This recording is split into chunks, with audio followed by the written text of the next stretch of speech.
Hello everyone, Just Podcast TV is here. Please don't forget to like and subscribe and hit the bell icon to get notified on new contents. Episode 413, Divorce. In the end, Sandra still left with a red face and ran downstairs. After Sandra returned home, Greg came back shortly and his face was full of anger. The reason was very simple. When she just got home, she called Greg and told him that this matter was not possible, and that he should stop dreaming. Of course, Greg was unhappy. He was still very enthusiastic about investigating the company. He even thought that it would be good as long as he earned $500,000 per unit. Moreover, he had even thought about how to spend the $500,000 that he had earned. However, he did not expect that the originally beautiful hope would be broken by Sandra in an instant. After returning home, Greg angrily questioned, "Why? Why can't you help me seriously once? Why do I earn money? Isn't it to support my family? Why didn't you help me get this business from Zach?" Sandra sneered. "Why should he give it to you? What do you know? Tell me you know everything.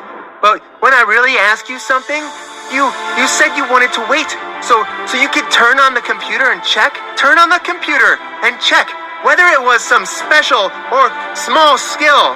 Sandra directly retorted, and it was the same exact words Zach had said to her before. She had suffered injustice from that verbal argument, so now she returned it to Greg and let him suffer by himself. But Greg clearly didn't want to suffer. "I'm going to the computer to check what happened. His big boss's net worth is tens of billions. Does he need to check it personally? Is there something wrong with him? He won't send such a thing out for us to do. What's wrong with us earning some money? And you're also a big idiot. Don't you know who to lean on for this kind of thing? You have to side with me. I am your husband. I am the one. I have to spend the money I earned for you too." What Greg said made Sandra laugh coldly. "Huh? Tell me, how much did you earn and how much did you spend all these years? Tell me, have we ever spent a dime on you?" Greg was flustered and exasperated. He wanted to find a specific case, but he really could not find one. Later, he saw the clothes that were drying on the balcony. Only then did he suddenly remember. "I've spent more on clothes for you than anything I've ever spent on me. Those dresses I got you are beautiful and cost me a fortune to get." Sandra knew that Greg would bring this up because she knew exactly what he paid for those dresses. "You bought those dresses from a store that was already throwing them out and had one of the staff patch the frayed seams and wash them. You spent less than a cup of coffee on those dresses." Greg was surprised that Sandra knew this at all. He thought that he was quick and didn't leave any tracks. Greg was very embarrassed. He really thought that Sandra did not know about this. However, the pain on his head made him feel extremely annoyed. So he angrily threw himself at Sandra. "You cheap woman! You actually dare to hit me! This is simply going against you!" As he pounced onto Sandra, one of Greg's hands forcefully pressed down on her legs. His hands were clenched into fists as he was prepared to fight. But in the next moment, he stopped because the sound of knocking on the door was heard. And then the neighbor's angry voice sounded, "Quit making such a racket!" The neighbor opposite the door was quite wild. He had just been released from prison for half a year, and he was very fierce all day long. Greg left with his head lowered after seeing him for a while. He didn't even dare to greet him. Therefore, when he heard people knocking on the door and scolding him, he didn't dare to make a sound. Sandra took the opportunity to push him away and then went into the bedroom to lock the door. Greg wanted to knock on the door, but he was afraid that he would attack the big bad guy next door. So he could only surpass his anger into the living room. Sandra entered the bedroom, and only then did she realize that Leandra had already woken up. Her eyes were filled with tears as she hugged the thin blanket and sobbed. Sandra's heart ached very much as she hugged Leandra in her arms. After a long time, Leandra said to her mom, "Mom, I don't like Dad. We don't want him anymore, okay?" Sandra already had enough of this kind of life, but she still wanted to give Leandra a complete family. That was why she was barely able to maintain it. But when Leandra actually said that she did not want her father anymore, after an entire afternoon of silence and an entire afternoon of struggle, Sandra finally made a decision at night. Since she did not like this kind of life, the child also did not like this kind of life. Then what was the point of having Greg around? Thus, she barely opened the door, and then she said to Greg, who was lying on the sofa drinking beer, "Divorce." Greg was so drunk that he almost couldn't open his eyes. When he heard this, he became slightly more spirited. "Okay, divorce. Go and find your wild man. I'll go find a pretty girl. But there is one thing. This house has to belong to me. Although the house was bought by that old man in your family, it was also bought after we got married. It is the shared property of husband and wife. You cheated on someone, went out to hook up with a wild man, and so this house should be given to me. If you can't do it, we'll go to court." Sandra waved her hand and carried Leandra out the door. She took the keys that were sparsely distributed. "No need. I will give them all to you. I am too lazy to see you again." Greg laughed loudly. "Oh, yes. Quick, take that thing away as well. I don't know who that child belongs to either. Let's go. Let's go." Sandra was so angry that she wanted to vomit blood. Why was she so blind back then? To find such a dog thing.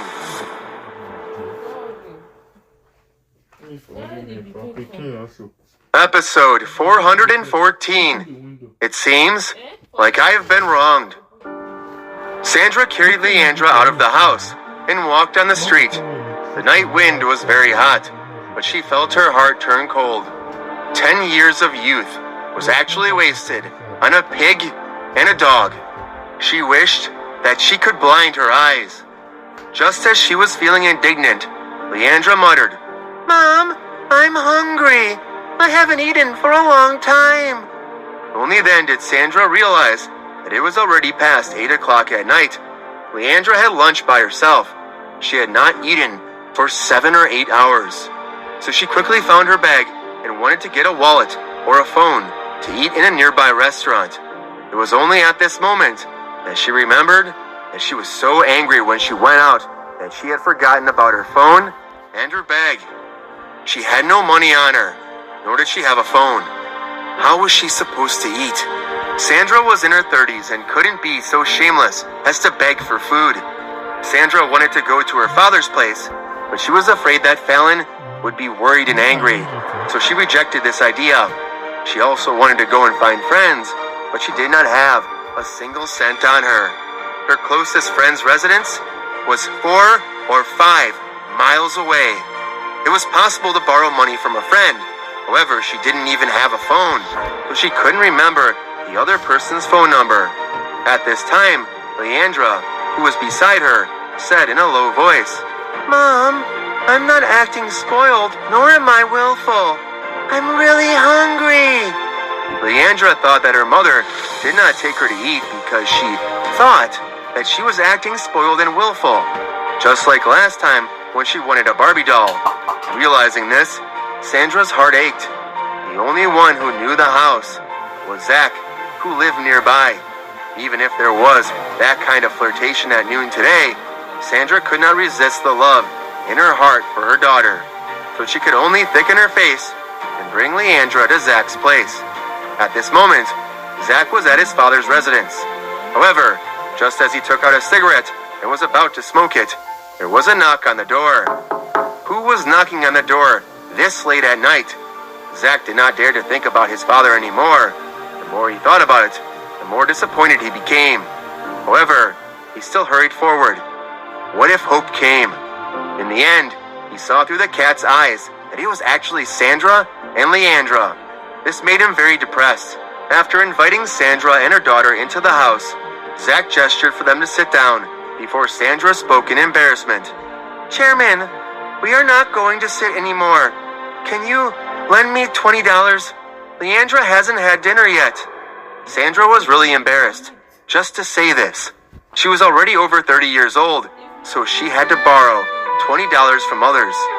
However, there was nothing she could do if she did not say anything. Not only was the child hungry, but she had also not even finished sleeping at night. When Zach heard this, he couldn't help but be stunned. He originally thought that Sandra was here to speak on behalf of Greg, but he didn't think that she was here to borrow money. But it was only $20. Was it really necessary? Did something happen? When Zach asked Sandra about it, Sandra squeaked and was embarrassed to speak. But Leandra knew Zach and felt that he was a good person. He bought her dolls and snacks. So Leandra said, Mom and Dad divorced. She didn't bring a wallet or a phone. Sandra covered her face tightly with her hands, but was still covered by her hands. Leandra told the truth. If she knew that this would happen, she would not have told Leandra. After Zach found out about this, he was very surprised. Really? Sandra nodded in embarrassment and did not know what to say. Zach quickly put on his shoes, then carried Leandra and called Sandra downstairs. Let's go. I will bring you two to eat. Sandra was very embarrassed.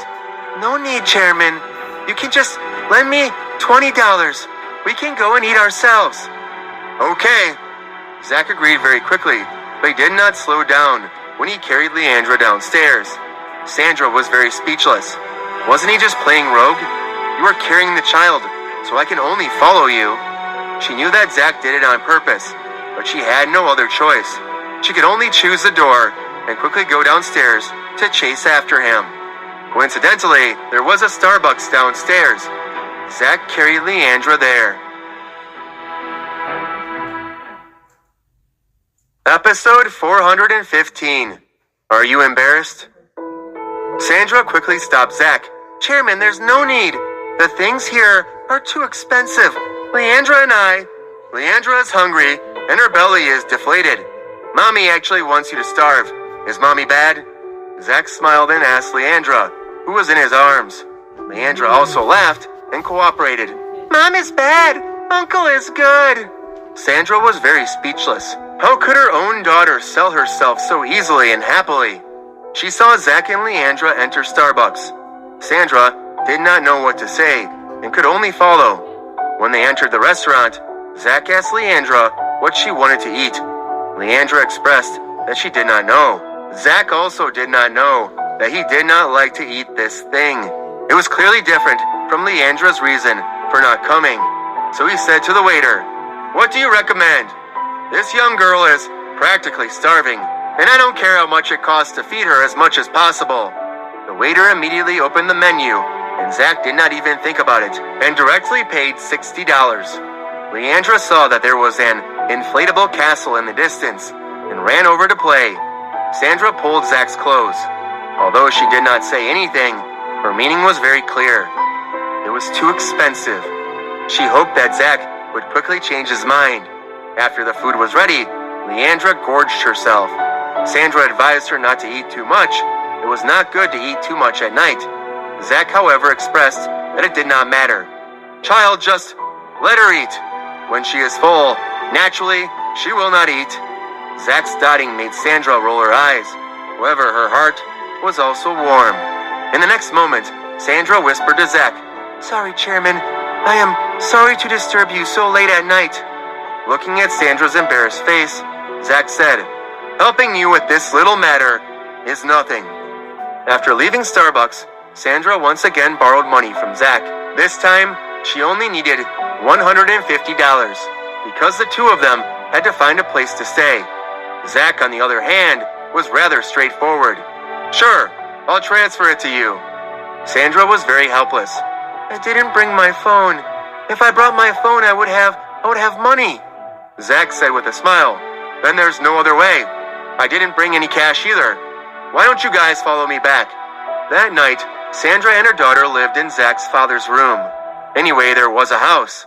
The next morning, because Leandra had to go to kindergarten, Zach did not have the chance to sleep in.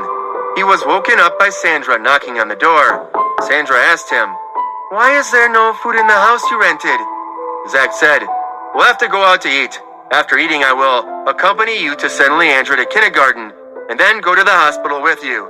I took a leave of absence today. I have to go file for divorce in the morning." Only then did Zach remember. So he took out his wallet and gave Sandra $1,000. "Then don't worry about me for breakfast. Settle it yourself. I will sleep for a while more. The key to the door is on the shoe cabinet. After you are done with your work, remember to bring back a portion for me. I haven't found my breakfast yet.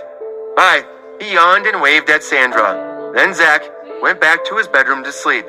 Sandra originally wanted to say that she didn't need that much, but since the door was closed, she didn't say anything else. Zach slept until noon. When he opened his eyes again, it was almost 11 o'clock. Rubbing his eyes, Zach got up and walked out of the bedroom. Then he found a breakfast on the table and $700. More importantly, there were some words written on the napkin. "Chairman, I borrowed the $300 from you. I will return it to you tomorrow." The handwriting was beautiful. However, Zach still rubbed it and accurately flicked it into the trash can. When they were having lunch outside, Fallon called, saying that a new equipment agent had come to discuss business in the afternoon. Zach originally did not intend to interfere in this kind of matter, but he thought that there was nothing else, so he agreed. After lunch, Zach drove to the hospital. He was not particularly anxious. After all, they had agreed to meet at 2 o'clock on the equipment, and it was only a little more now. Zach leisurely went to the hospital and sat in Fallon's office for a while. It was only 2 o'clock. Looking at the time, Zach said, "This equipment merchant is not punctual." Fallon smiled and replied, "He is the chief agent for people like us who don't have a lot of work to do." Fallon didn't say anything and stopped, but Zach knew what he meant. It was normal that he didn't like buying a lot of things, but it was another matter whether he had the concept of time or not. Zach waited from 2 o'clock in the afternoon until 3 o'clock in the afternoon. During this period of time, Fallon could not even keep his face straight. He muttered to himself, "Why aren't you here yet? I called you 3 times." Each time, the other party's reply was very simple. "Soon, soon." Zach went out to smoke and made a phone call. When he came back, Fallon had already made the 4th phone call.